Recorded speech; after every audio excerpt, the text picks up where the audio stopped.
বাসের কন্ডিশন বাইরে থেকে দেখলেও বুঝতে পারবে। আল্লাহ আল্লাহ করতেছি যেন ভালোভাবে একটু রিচ করি। ভর্তি মানুষ ট্রেনের ভিতরে উপরে।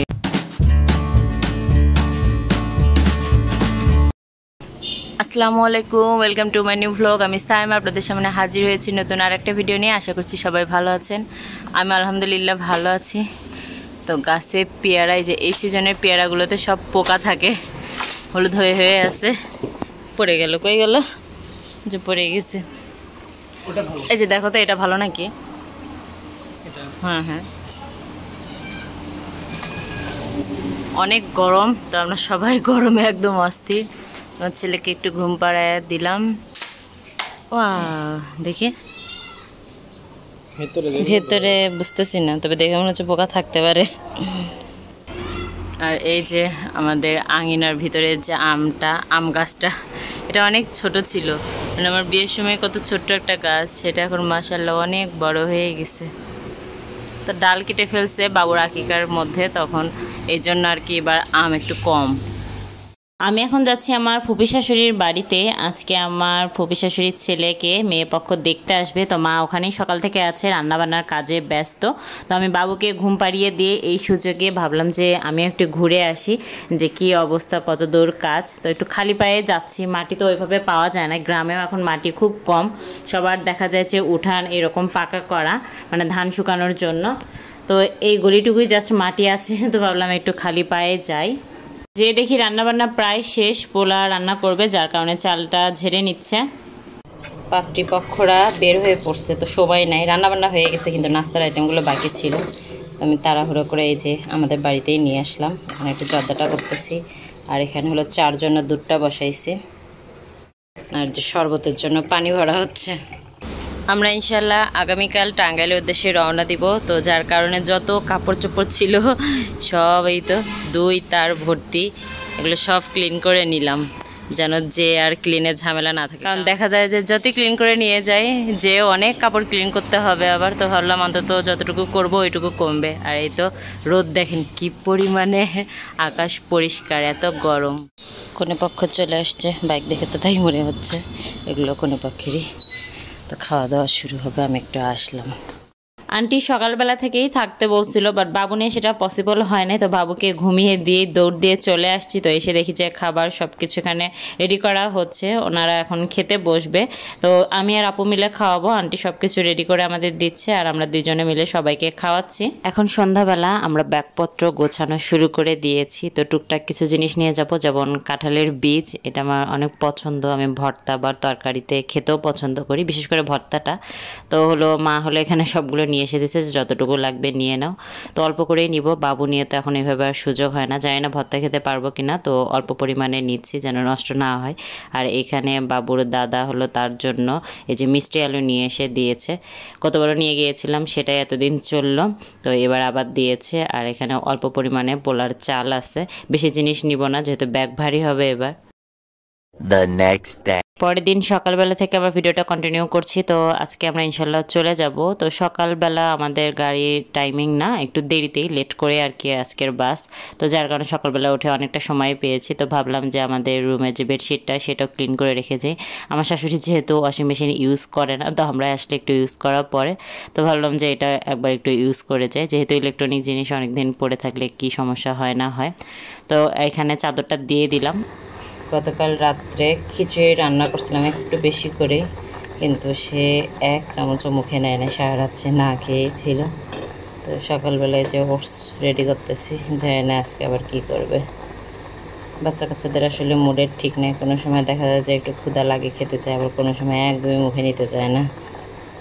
আমরা রেডি হয়ে পড়েছি, বের হব কিছুক্ষণের মধ্যেই। তো এখানে হলো বাড়ির গাছের কিছু আম, এগুলো একদম পাকে নাই, এরকম দেখে নিয়েছে, যেহেতু যেতে যেতেও অনেক গরম। তো দেখা যাচ্ছে পাকা আম নিলে সেগুলো নষ্ট হওয়ার সম্ভাবনা থাকবে। তো একদম কাঁচা দেখে নিয়েছি, যেন 1-2টা করে পাকে আর সেভাবে আমরা খেতে পারি।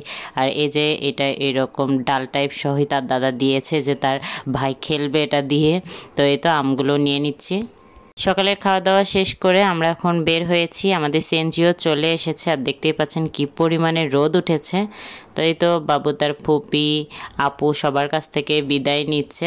আল্লাহ তাআলার নাম নিয়ে আমরা বেরিয়ে পড়েছি। তো সবাই ইমোশনাল হয়ে গিয়েছিল, হওয়াটাই স্বাভাবিক। আসলে দাদাবাড়ি নানাবাড়ি যেখান থেকেই বলেন, এখন ছোট বাচ্চা আছে, সব মানে ছোট বাচ্চাদের প্রতি মায়াটা একটু বেশিই কাজ করে। আজকে থেকে হলো ঈদের ছুটি শেষ, তো জানি না রাস্তায় কেমন জ্যাম হবে।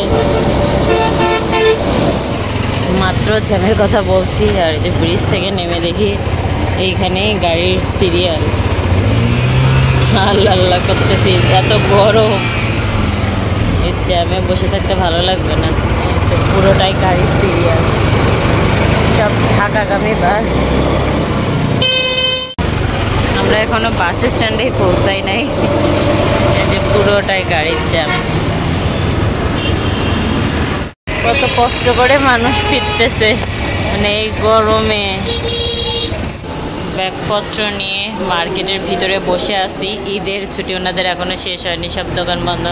আম্মুই তো বাবু নিয়ে আমাদের পরিচিত এক আঙ্কেলের দোকান, সেখানে কথা বলতেছে। আর এই যে সবাই বাহিরে দাঁড়ায়, ওই যে আমাদের বাস চলে আসছে এসআরের পিছনে, মানে ওই জায়গাটাতে অনেক জ্যাম। এইবারও আমরা টিকিট পাই নাই, শ্যামলীতেই কাটতে হয়েছে। জানি না আজকে বাস সার্ভিস কেমন হবে। ওই তো বের হয়েছে,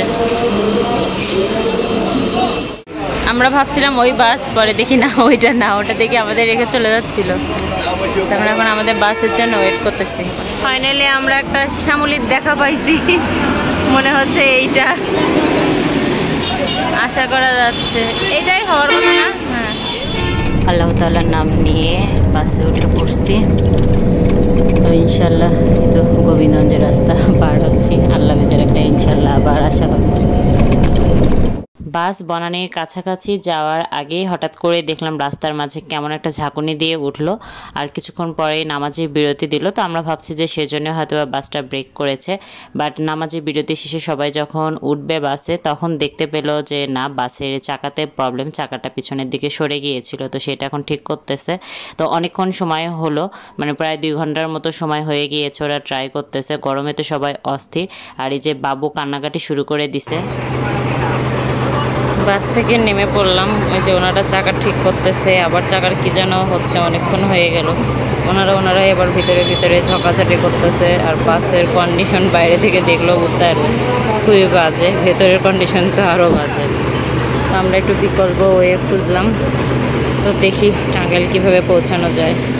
বাসের সুপারভাইজার বা কারো কাছ থেকে আমরা পজিটিভ কোনো কথা পাচ্ছিলাম না। আর বাবু কান্নাকাটি শুরু করে দিয়েছিল, ওর মেপে ক্ষুধা পেয়েছিল, তো ও খুব অস্থির হয়ে যাচ্ছিল। যার কারণে আর কি আমরা একটা গাড়ির ব্যবস্থা করি, যেহেতু বগুড়ার ভেতরে ছিল, যার কারণে আমরা ব্যবস্থাটা করতে পেরেছি। রাস্তার অন্য মাঝপথে যদি আটকাইতাম তাহলে বিপদে পড়তাম। এই সময় এমনি রাশ টাইম গাড়ি খুঁজে পাওয়া যায় না, যেহেতু একদম এমার্জেন্সি। তো গাড়িটার অবস্থা তেমন একটা ভালো ছিল। তো গাড়িটা হলো পাম্পে, আমরা এখন মানে হাসি লাগতেছে, দুঃখও লাগতেছে, কি যে একটা অবস্থা। আর গাড়িটার অবস্থা খুবই নাজুক, মানে একদম ভাঙ্গা চোরা। এই সাইড থেকে তাও দেখতে ভালো লাগতেছে, সামনে ভিতরে খুবই বাজে অবস্থা। আল্লাহ আল্লাহ করতেছি যেন ভালোভাবে একটু রিচ করি, মানে একদম নাজেহাল হয়ে গেছি। আল্লাহর নাম নিয়ে আবার উঠতেছি। আমাদের সাথে বাবু না থাকলে তখন আমরা বাস ঠিক করা পর্যন্ত ওয়েট করতাম। সন্ধ্যা লাগলেও বা রাত হইলেও আমাদের প্রবলেম ছিল না, কিন্তু যেহেতু বাবু ছিল, ও কোনোভাবে স্থির থাকছিল না, ব্রেস্ট ফিডও করছিল না, শুধু জাস্ট অস্থির হয়ে যাচ্ছিল আর কান্নাকাটি করছিল। তো যার কারণে আমরা এই বিকল্প ব্যবস্থাটা করলাম যে যত তাড়াতাড়ি সম্ভব আমাদেরকে টাঙ্গাইলে রিচ করতে হবে। আর এই তো মানে যমুনা সেতুর কাছাকাছি প্রায় চলে আসছে, আর এখানে এসে দেখি যে জ্যাম। বাচ্চা আমার একদম ক্লান্ত হয়ে গিয়েছে, ও কিছুক্ষণ পরপর ঘুম দিচ্ছে, আবার উঠে কান্নাকাটি করছে। মানে একে তো নিজেদের শরীরের অবস্থায় প্রচণ্ড খারাপ, তারপর বাবু এরকম করতেছে, মানে সব মিলিয়ে আর কি খুবই বাজে একটা অবস্থা ছিল। যে পুরা ট্রেন ভর্তি মানুষ, ট্রেনের ভিতরে উপরে দাঁড়ায়, কি একটা অবস্থা। আর আমরাও জ্যামে বসে আছি, অনেক দিন হলো ঈদের জ্যামে পাই না, মানে জ্যামে বসে থাকতে হয় না। এইবার ঈদের সব কিছুই ফেস করতেছি। আর যমুনা সেতুর এই পাশে তো এরকম জ্যাম আমি কোনোদিনও পাই নাই। অনেক বছর আগে পাইছিলাম, প্রায় 7-8 বছর আগে। সেতুর একটু আগে থেকে এই যে জ্যাম যে বসে আছি, 30 মিনিট হইল জ্যাম, এখনো জ্যামে আছে, বিশাল জ্যাম। প্রায় 2 ঘন্টার মতো আমরা জ্যামে বসেছিলাম। তো টোল প্লাজায় টোল দেওয়ার পরে তো দেখতে পাচ্ছেন এই পাশেও সেম জ্যাম, তার মানে মনে হচ্ছে যে এই সিরিয়ালটা পুরো যমুনা সেতু জুড়েই হবে, মানে বিশাল লম্বা লাইন, একদম পুরো ব্রিজটাই ভরা। আলহামদুলিল্লাহ ফাইনালি টাঙ্গাইল শহরে চলে আসলাম। আমরা রিচ করলাম আর কিছুক্ষণ পরেই হলো মাগরিবের আজান দিল। তো ফ্রেশ হওয়ার আগে বাবুর খাবারটা এখানে উঠাইয়া দিয়েছি ইনস্ট্যান্ট, কারণ ওর কোনো খাবারই আমি নিছিলাম না। আমি ভাবছি যে 3 ঘন্টা লাগবে, কারণ কোনো এতে জ্যাম পাই না, কিন্তু এরকম হবে আসলে বুঝি নাই। এটা থেকে একটা লিসেন্স পাইলাম যে 1-2 ঘন্টা যেটাই হোক বাবুর জন্য একটু খাবার নিতে হবে। তো ওর খাবারটা রেডি হচ্ছে। আর যে ব্যাগপত্র, জানি না ফ্রিজের জিনিসপত্র কি অবস্থা, টেনশনেও আছি, কারণ প্রচণ্ড গরম, সব কিছু গলে গেছে কিনা, আবার ভালো আছে কিনা সেটাও একটু টেনশন। তা আল্লাহ ভরসা, কিছু তো আর করার নেই। যাই হোক, খাওয়া দাওয়া করবো। খুবই ক্লান্ত, একদম মাথা ব্যথা দুইজনেরই, বাবু খুবই ক্লান্ত। তো এগুলো ফ্রিজে রেখে একটু খাওয়া দাওয়া করবো। খাবার রান্না করে আনছি, জাস্ট গরম করব, এগুলো রাখতেই তো সময় লাগবে। তো আজকে ভিডিওটা এই পর্যন্ত, সবাই ভালো থাকবেন, আল্লাহ হাফেজ।